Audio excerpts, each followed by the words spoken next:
Hello मित्रांनो, कसे आहात? छान आहात ना? आज मी तुम्हाला एका लालची राजाची गोष्ट सांगणार आहे. एका राज्याचा राजा खूपच लालची होता. त्याला खूप सारी संपत्ती एकत्र करायचे शौक होता. तो प्रजेचे पालन व्यवस्थित करायच्या ऐवजी फक्त संपत्ती गोळा करण्यामध्येच जास्ती लक्ष द्यायचा. एक दिवस काय झालं की त्या राज्यामध्ये एक साधू बाबा आले. ते साधू बाबा जे आहे ते आल्यावरती त्या राज्याच्या प्रजेनी, तिथलच्या लोकांनी त्या साधू बाबाला सांगितलं की आमचा राजा जो आहे तो खूपच लालची आहे. तो कुठेही राज्याकडे लक्ष द्यायच्या ऐवजी जास्ती लक्ष त्याचं पैसे, संपत्ती, सोनं, चांदी गोळा करण्यामध्ये असतं. आणि त्याचं सगळ्यात जास्ती प्रेम जे आहे ते सोन्या चांदीवरती आहे. तर पुष्कळदा काय होतं की तो राजा जे आहे तो प्रजेकडे लक्ष द्यायच्या ऐवजी आपल्या खजान्यामध्येच जाऊन बसला राहतो. आणखीन आपली सगळी संपत्ती पाहत राहतो. आता त्या साधू बाबाने विचार केला की आपण अशा राजाला अवश्य भेटावं. म्हणून ते साधू बाबा जे आहे ते राजाला भेटायला गेले. तिथे जाऊन त्यांनी राजाला नमस्कार केला. तर राजाने त्या साधू बाबाचं नमस्कार करून स्वागत केलं. आणखीन तो राजा त्या साधूला म्हणाला की महाराज, तुम्ही जर माझ्यावरती प्रसन्न असला तर तुम्ही मला एक वर देऊ शकता का? तर साधू म्हणाला की ठीक आहे, तुला काय वर पाहिजे आहे, काय वरदान पाहिजे आहे तुला?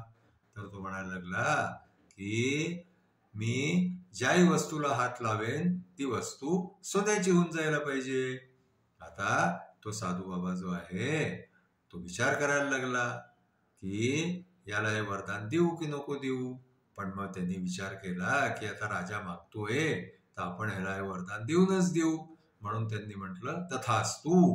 आणखीन ते साधू बाबा तिथं जे आहे ते निघून गेले.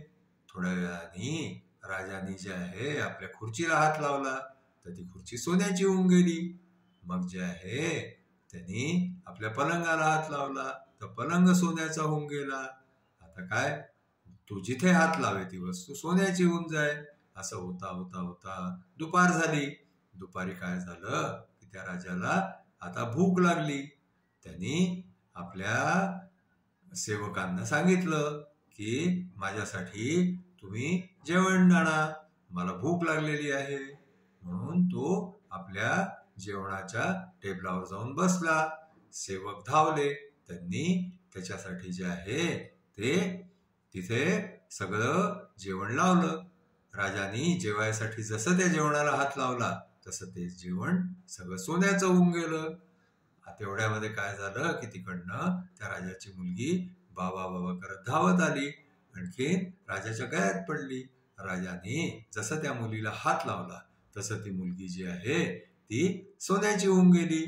आता राजा बडा परेशान होऊन गेला की अरे हे सगळं काय होऊन राहिलेलं आहे. आपण तर चांगल्यासाठी वरदान मागितलं आणि हे तर वरदान जे आहे त्याच्यामुळे आपल्याला काहीच करता येत नाहीये, जेवताही येत नाहीये, मुलीला प्रेमही करता येत नाहीये. ते राजा परेशान होऊन रडायला लागला. त्यांनी लगेच आपल्या सेनापतीला बोलवलं आणि त्याला सांगितलं की जाऊन त्या साधू बाबाला लगेच माझ्या इथे घेऊन या. आता ते साधू बाबा जे आहे ते धुंडायसाठी त्यांना सैनिक धावले सगळे. सेनापतीने आपल्या सैन्याला सांगितलं, सैन्यातले सैनिक बाबाला धुंडायला धावले. बाबा काही फार दूर नव्हते गेले, ते तिथं जाऊन जंगलामध्ये एका झाडाखालती बसले होते. मग तिकडनं जे आहे ते सैनिकांनी त्या बाबाला तिथे जाऊन सांगितलं की महाराज तुम्हाला बोलवतात ते. मग बाबा महाराजांपाशी आले. बाबांना जे आहे ते महाराजांनी म्हटलं की तुम्ही हा असं कसं वरदान दिलं मला? मी तर जेवू शकत नाही, मुलीला प्रेम करू शकत नाही, मग अशाने मी कसा जगणार? तर साधू बाबा म्हणायला लागले, मी आता काय करू शकतो? तू जे वरदान मागितलं ते वरदान मी तुला दिलं. मी तथास्तु म्हटलं. तूच मागितलं होतं की मी जिथे हात लावीन ती वस्तू सोन्याची होऊन जावी. मग आता काय झालं की राजा म्हणायला लागला की तुम्ही आपलं वरदान वापस घ्या.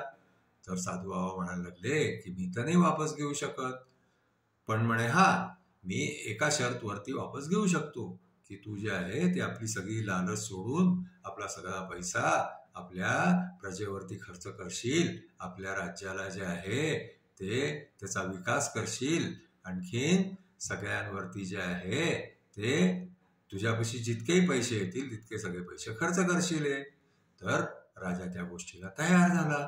मग त्या साधूबाबांनी काय केलं की देवापाशी प्रार्थना केली की देवा ह्यांचं जे काही सगळं सोन्याचं झालेलं आहे ते परत जे आहे ते पूर्ववत करून दे, आणखी या राजाचं वरदान जे आहे ते संपवून टाक. आता यांनी कुठेही हात लावला तर ती वस्तू जी आहे ती सोन्याची न व्हावी, असं म्हणून जे आहे ते साधू बाबा तिथं चालले गेले.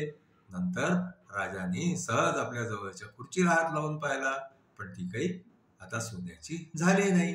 राजा जो आहे तो खुश झाला, आणखीन तो आपल्या प्रजेचं पालन इमानदारीने करायला लागला. आज आमची गोष्ट इथेच संपली. तुम्ही आमच्या गोष्टीला लाईक करा, शेअर करा, सबस्क्राईब करा. धन्यवाद.